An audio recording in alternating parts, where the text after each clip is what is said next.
listen, the riders make the route. If it's Carapaz, Hindley, Bardet, Landa, could be a bit disappointing because none of them, they're all much of a muchness in TT, and they're not chasing a top TT rider. And then that reduces the necessity to go long in those big mountain stages. They wait for the final climb. Maybe they won't because Hindley proved that was a mistake this year and it's a little bit boring.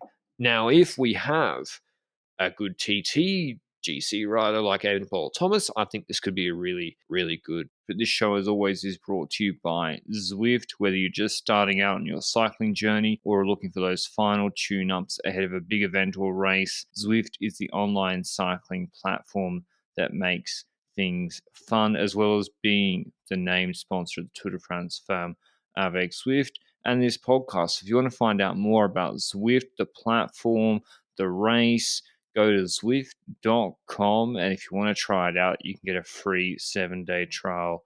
The big question, Benji, should Remco Evenepoel ride the Giro d'Italia 2023? It's what he was supposed to be doing. It's part of his plan pre-Vuelta.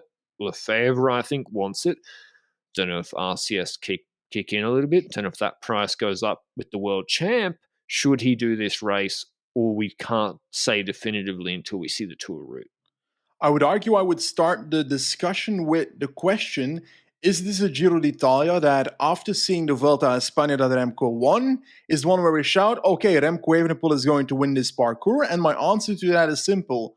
No, he's not unbeatable on this parcours. The competition has grounds in the mountains in the last week to absolutely destroy Remco where possible. And that is where it also comes into mind that this is an extra challenge before he can take on a Tour de France in my eyes. Like, we've had the Vuelta where the Vuelta of 2022, the last week was not crazy hard. It was honestly the easiest last week I had seen in quite a bit in a Grand Tour, with gradients that really fit him, ones that don't extend over the 10%, for example. So that's an aspect there that we need to consider, that this is the opposite, where the final week is so important in trying to survive after gaining an advantage on the time trials.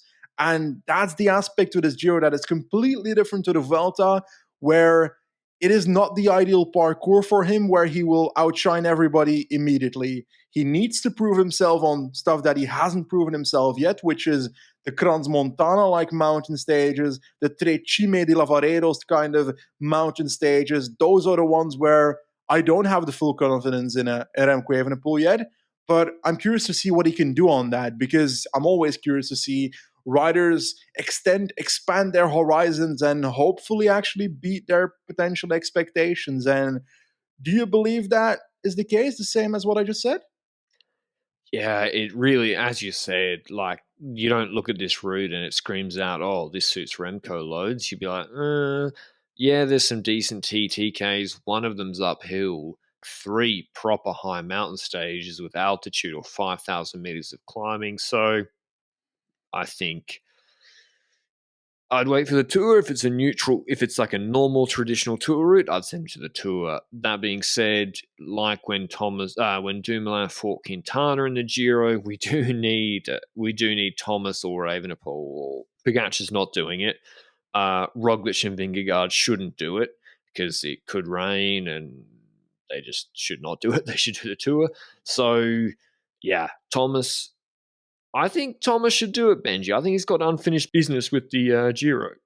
I think so as well, and I also honestly think that Remco also has unfinished business with the Giro as well. So they both have that. Remco just has more years to take revenge at this race. But I would also say that when we look at the Remco Evenepoel, when we look at potential competition, let's say UAE sends an Almeida again and a Soler and so forth, but doesn't send an Ayuso and a Pogacar, then an Evenepoel has the possibility of taking home this Giro, for example. But if they start sending an Ayuso as well and they have a strong team block around him, I think they send Ayuso.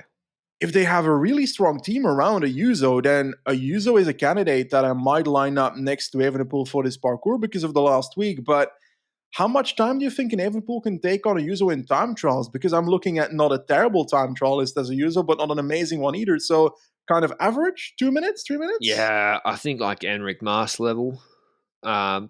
Possibly, no, there's more upside there. He's young, so like you'd expect, a little bit of improvement in that from now to the Giro, whereas Mas he is where he is.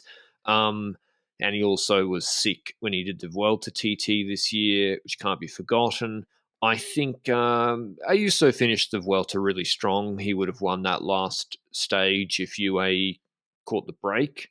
There's some punchy uphills that really suit him in this Giro.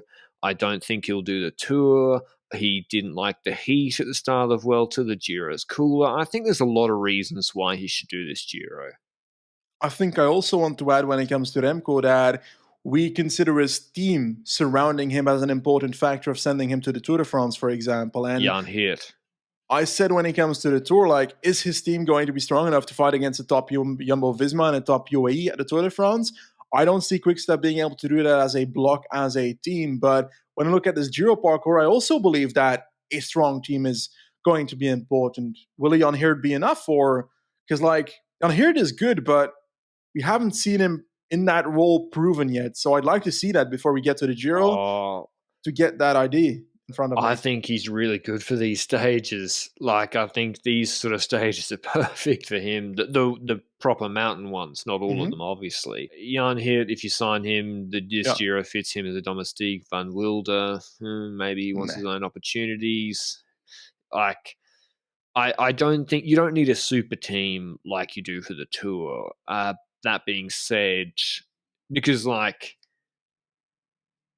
I don't know, who are Vlasov and Hindley going to be one-twoing and you need teammates to bring it back? Like, it's not as likely as like if Jonas and Roglic do the Tour well, what's going to like what might happen as he saw on Grenoble this year. So I think his team is fine for the Giro. So maybe they want to get 1 year out of it. I don't know. I think Thomas should. It depends on the Tour de France parcours. It depends on what keeps him motivated, frankly, because he's at the back end of his career. So I don't know what keeps him motivated. The Giro looks pretty good for him. Thomas should go to this Giro. And Evenepoel, I'd like to see him at the Giro personally. I think a lot of people don't want to see him at the Giro and want to see him at the Tour de France. I want to see him at the Giro because I see that gradual improvement from Vuelta, Giro, Tour, and this is an extra challenge. It's not like this is just another BTEC goal on the side. This is a real challenge like those Crans-Montana and Trecime del Varedo stages, proving that he can do that before he ventures into a Tour de France. I want to see that.